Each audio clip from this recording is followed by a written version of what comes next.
Waikato Tainui, MSD, and also our partners out there in terms of the industry, the employers. And we love that there's a Eurocentric model, there's a Māori model, and we're finding the middle ground to work together.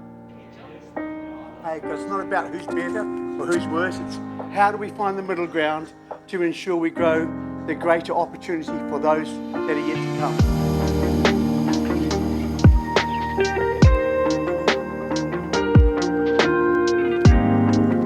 Reach on to people that you can learn from, find as many mentors as you can, but also help you get to the place that you want to be.